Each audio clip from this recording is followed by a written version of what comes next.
So when we look at time and only time under the sun, it can be depressing. But when we look at things from the vantage point of eternity, the moments that we're holding on so tightly to keep, we can now just sort of relax and enjoy, knowing that whatever it is in this moment that's making me feel alive, it will pass here and now. But that moment that I'm feeling will be perfected forever. And that's coming my way.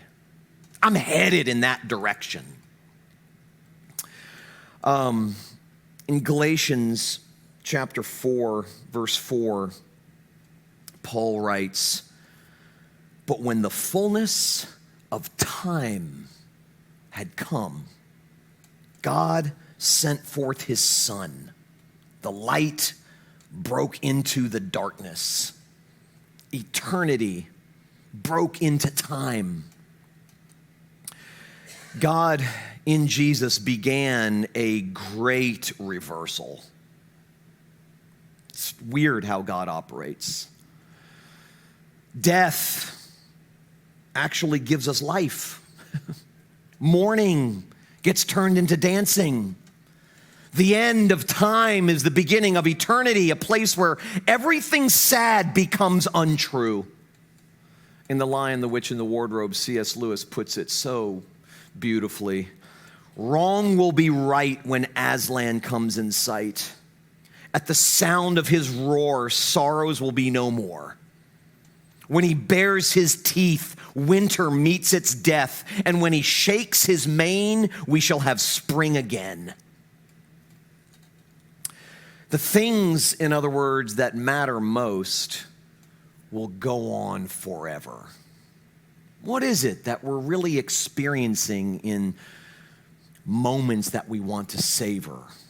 We're experiencing a peace, a contentedness, an awareness of beauty. We're experiencing a sense of home, safety, joy. Regardless of what the experience may be, it's all that stuff that makes us not want the moment to pass. And all of those things will be our constant, uninterrupted experience when time here, when time under the sun has come to an end. I read a book in graduate school, an obscure book written by a popular author. He'd written many, many books, but this particular one that I actually took from my granddad's library, he gave me permission, but I took it, was an obscure book of his. But I remember reading this book late one night, and these couple sentences struck me. And I searched high and low for this quote last night, high and low. I kind of knew it by heart, but I wanted to make sure I got it right, so I searched. I mean, it took 30 minutes to find this thing because it appeared in such an obscure book. But he wrote this: "Hearts on earth say in the course of joyful experience, 'I don't ever want this to end,' but it invariably does. The hearts of those in heaven say, 'I want this to go on forever,' and it will." That's this passage in a nutshell. That's you and I in a nutshell.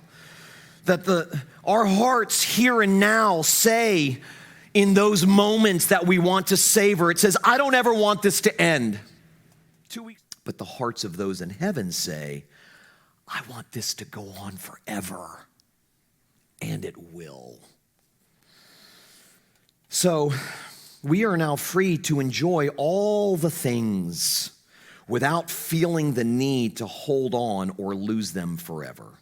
Because, as I said a minute ago, the things that matter most will go on and on and on. In that sense, none of us have lost anything. Nothing. Well, this helps me deal with the sadness of days gone by, days that I wish I could go back to, because whatever I felt then in those moments that I miss now will be enjoyed more deeply and colorfully and fully than it ever was before. Foretastes, what sociologist Peter Berger calls signals of transcendence. Those moments in life under the sun when eternity breaks through. God winks at us and says, just you wait. You think this is good? You think this brings you joy and peace and happiness and contentment? Just you wait. You haven't seen anything yet.